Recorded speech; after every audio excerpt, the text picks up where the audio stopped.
নমস্কার দর্শকবৃন্দ, বেতন বৈষম্য সংশোধনের দাবি বিজিটি এর সাম্প্রতিক প্রকাশিত এই প্রতিবেদনটি আমরা বিস্তারিত জেনে নেব।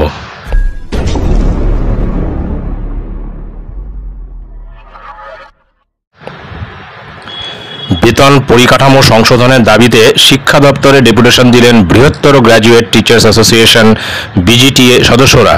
সোমবার বিজিটিএর একটি প্রতিনিধি দল মিছিল করে শিক্ষা দপ্তরের অতিরিক্ত সচিবের কাছে ডেপুটেশন জমা দেয়। দীর্ঘদিন ধরে শিক্ষকদের বিভিন্ন দাবি দাওয়া নিয়ে আন্দোলন চালাচ্ছে এই সংগঠন।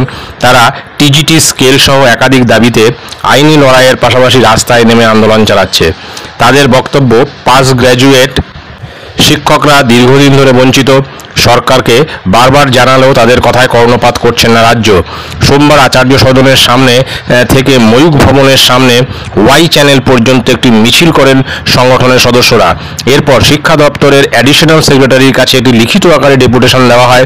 দাবিগুলির মধ্যে অন্যতম হল সর্বভারতীয় স্তরে একজন গ্র্যাজুয়েট ও পোস্ট গ্র্যাজুয়েট শিক্ষকের বেতন পার্থক্য 2700 টাকা, কিন্তু এই রাজ্যে তা 9200 টাকা। তাই সর্বভারতীয় স্তরের সঙ্গে সাযুজ্য রেখে পাস গ্র্যাজুয়েট শিক্ষকদের গ্রেড পে 4600 টাকা ধরে রোপা 2019-এর পে স্কেল চেঞ্জ করতে হবে। এছাড়া বিদ্যালয় শিক্ষকদের জন্য ক্যারিয়ার অ্যাডভান্সমেন্ট স্কিম ও ওয়েস্ট বেঙ্গল হেলথ স্কিম চালু করতে হবে। বিজিটিএর রাজ্য সভাপতি ধ্রুবপদ ঘোষাল জানান, আমরা এর আগেও শিক্ষা দপ্তরের কাছে আমাদের দাবিপত্র তুলে দিয়েছি, আজকেও তুলে দিলাম।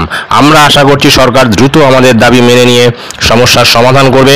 ক্লাসরুম ছেড়ে রাস্তায় নামতে আমাদেরও খারাপ লাগছে, কিন্তু আমরা বাধ্য হচ্ছি। সরকার সদিচ্ছা দেখালে এমনটা হতো না। সুতরাং বোঝা যাচ্ছে যে দীর্ঘদিন ধরে এই আন্দোলন চলছে। এই ক্যাশ ক্যারিয়ার অ্যাডভান্সমেন্ট স্কিম, যেটা ক্যাশ নামে পরিচিত, সেটার জন্য এবং ওয়েস্ট বেঙ্গল হেলথ স্কিমের আন্ডারে শিক্ষক শিক্ষিকাদের অন্তর্ভুক্ত করার বিষয়টি নিয়ে।